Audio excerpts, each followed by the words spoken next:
It is lecture number 6।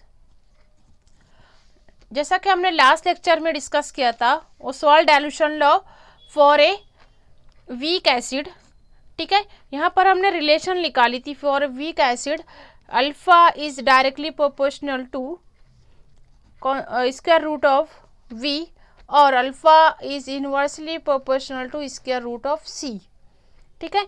It denote that, ये expression show करती है कि कॉन्सेंट्रेशन आप डिक्रीज करते हो तो डाइल्यूशन इंक्रीज होगा, राइट।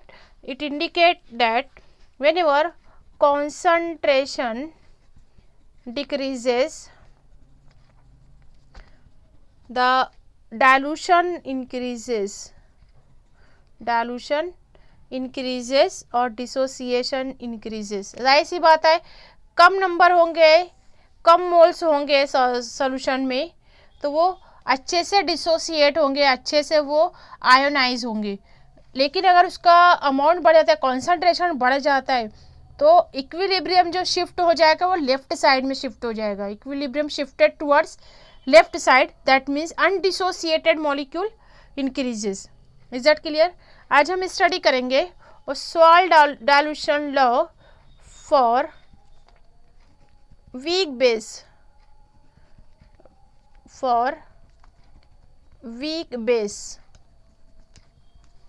ठीक है। यहाँ पर सेम वैसे ही रखना है आपको, सिर्फ Kb की वैल्यू आपको फाइंड आउट कर लेना है एक्सप्रेशन से। हम यहाँ पे लेंगे कंसीडर 1 मोल ऑफ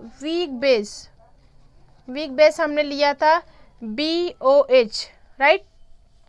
इसको हमको डिसोसिएट करना है। इट डिसोसिएट पार्शियली, कैसे लिखेंगे हम? BOH it dissociate B positive plus OH negative, all are aqueous, ठीक है। अब यहाँ पर हम Kb की वैल्यू किस तरह निकालते हैं? Kb is equal to concentration of B plus concentration of OH minus divided by concentration of BOH। इसको हम दे देते हैं इक्वेशन नंबर 1, ठीक है। ये पहले हो चुका है। अब यहाँ से अब थोड़ा सा आप कॉमन सेंस यूज़ करो, उसको आपको लिखना है आपको 1 बाय 1। इसका सबसे पहले हम निकालेंगे इनिशियल मोल B पॉजिटिव OH निगेटिव, ठीक है।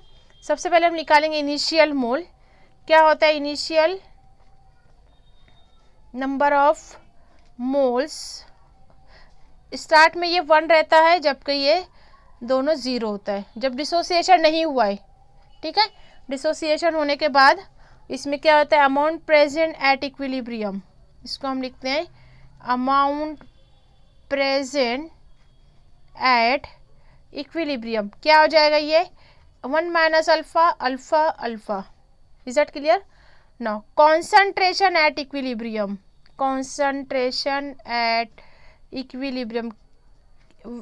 आपने 1 मोल लिया है, ठीक है। उसको आपको V से डिवाइड करना है, अल्फा अपॉन V, ठीक है। अब यहाँ पर सबकी वैल्यू सब्स्टिट्यूट करेंगे इक्वेशन 1 में। तो यहाँ लिखेंगे हम substituting the value of BOH concentration, B plus concentration OH concentration in equation number 1। Is that clear? सिर्फ आपको वैल्यू रखना है। अब यहाँ पर Kb is equal to that is alpha upon V, this one alpha upon V, right, then alpha upon V divided by 1 minus alpha upon V, ठीक है। अब यहाँ पर आपको लेना है similarly 1 minus alpha is nearly equal to 1। तो अब ये क्या हो जाएगा? Therefore Kb is equal to alpha, अब इसको मैं शॉर्ट कर लेती हूँ यहीं पर, alpha square upon 1 minus alpha हमको लेना है 1 के बराबर, that is equal to V, alpha square V। ये फिर से यहाँ V कट जाएगा, ठीक है। अब ये V जो है तो नीचे आ जाएगा, अल्फा अल्फा अल्फा स्क्वायर, ठीक है। अब इससे हम एक एक्सप्रेशन निकाल सकते हैं Kb is alpha is equal to under root Kb upon C और alpha is equal to under root Kb into V as क्या लेना है आपको, C is equal to 1 upon V, C की जगह ले लेना है आपको 1 अपॉन वी। तो यहाँ पर ये 1 अपॉन Kb। अब इसको हमको डायरेक्ट और इनवर्स रिलेशन बताना है जो कि हम यहाँ पर शो करेंगे। Therefore for a weak electrolyte alpha is inversely proportional to square root of concentration, और इसको आप किस तरह लेंगे, alpha is directly proportional to square root of V. ये पीछे का ही रिपीट हुआ है इसलिए मैं थोड़ा आपको स्पीड में बता रही हूँ, आप इसको पीछे देख सकते हो, इसमें आपको इतना कुछ समझने जैसा नहीं है, वैसे वैसे आपको वैल्यू रखते जाना है। Now see next point that is called auto ionisation of water. Auto ionisation of water, इसका क्या मतलब होता है, वाटर का अपना खुद से डिसोसिएट होना, इसको कहेंगे हम self dissociation, dissociation of water, self dissociation. और इसको दूसरे टर्म में कहा जाता है ionic product of water, ionic product of water. ठीक है, प्योर वाटर जो होता है वो वीक इलेक्ट्रोलाइट है, जैसा कि हम देखते हैं HOH, ये वाटर का फार्मूला है। अब इसको जब देखते हैं, ऑब्जर्व करते हैं, तो ये जो होता है वीक इलेक्ट्रोलाइट है। अब यहाँ पर एक जो है H प्लस आयन दे देता है दूसरे को, तो यहाँ पर बन जाएगा H3O पॉजिटिव, ठीक है, और दूसरा जो शो करेगा OH माइनस आयन।